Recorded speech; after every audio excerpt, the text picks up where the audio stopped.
भारतीय लोग अक्सर गल्फ कंट्री से, खासकर दुबई से गोल्ड छुपाकर भारत लाते हैं। इस तरह की खबरें काफी आम हो चुकी है।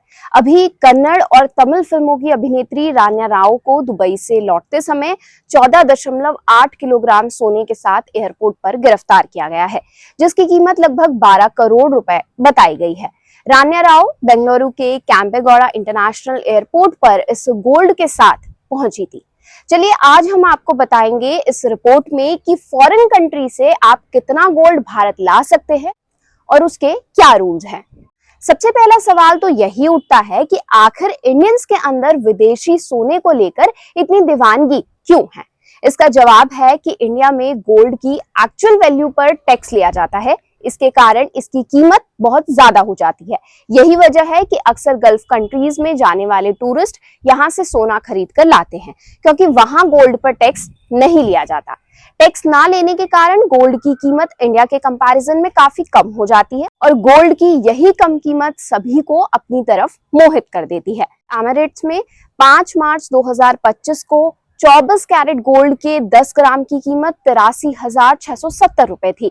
वहीं भारत में 87,980 रुपए। फॉरेन कंट्री से लौटने के बाद एयरपोर्ट पर तय सीमा से ज्यादा सोना लाने की जानकारी आपको देनी होती है। अगर कोई इसे छुपाता है तो ये स्मगलिंग के अंदर आता है। अब दूसरा सवाल ये उठता है कि आखिर विदेश से आप कितना सोना ला सकते हैं, यानी कि तय सीमा कितनी होती है। अगर आप पुरुष हैं तो आप 20 ग्राम गोल्ड ला सकते हैं और अगर आप महिला हैं तो आप 40 ग्राम गोल्ड।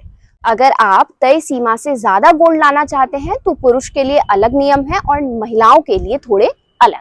अगर कोई पुरुष 20 से 50 ग्राम गोल्ड और महिला 40 से 100 ग्राम गोल्ड के बीच लाए तो 3% शुल्क लगेगा।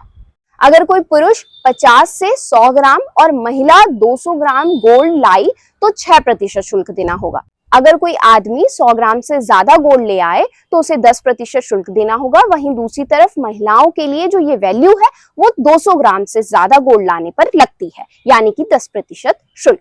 अब जानेंगे कि आखिर सोने की तस्करी क्या होती है।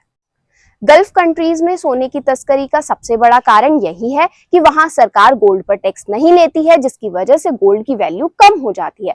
दूसरी तरफ भारत सरकार की अगर बात करें तो यहाँ गोल्ड पर टैक्स बहुत ज्यादा है, जिसके कारण गोल्ड की कीमत एक्चुअल वैल्यू से काफी ज्यादा हो जाती है।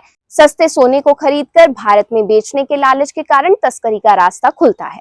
वैसे तो ये अपराध की दुनिया में पुराना सब्जेक्ट है। अंडरवर्ल्ड सरगना हाजी मस्तान और दाऊद इब्राहिम समुद्री रास्ते सोने की तस्करी के लिए इस्तेमाल किया करते थे। वहीं अब तस्करों के नए तरीके आए दिन सामने आ रहे हैं। अब हम आपको बताएंगे कि सबसे ज्यादा भारत में तस्करी का सोना कहाँ से आता है। देश में सबसे ज्यादा सोना एमिरेट से आता है, के बाद म्यांमार दूसरे नंबर पर है और इसके अलावा कुछ अफ्रीकी देशों से भी सोने को तस्कर कर भारत लाया जाता है। भारत में महाराष्ट्र, केरल और तमिलनाडु सोने की तस्करी के मामले में सबसे आगे है। करीब 60% तस्करी के केस यहीं से दर्ज होते हैं। सोना तस्करी करते हुए अगर कोई पकड़ा जाता है तो अलग अलग धाराओं में मुकदमा दर्ज किया जाता है। इसमें दोषी पाए जाने पर 5 लाख का जुर्माना, उम्र कैद और विदेशी यात्रा पर आजीवन के लिए रोक भी लगाया जा सकता है। DRI अधिकारियों की अगर माने तो तस्करी का 10% ही सोना पकड़ा जाता है। CBIC ने साल 2023 से साल 2024 के बीच 4,869.6 किलोग्राम सोना पकड़ा था। कैसी लगी आपको ये जानकारी? नीचे दिए गए कमेंट सेक्शन में कमेंट कर अपनी राय जरूर दर्ज करवाइएगा।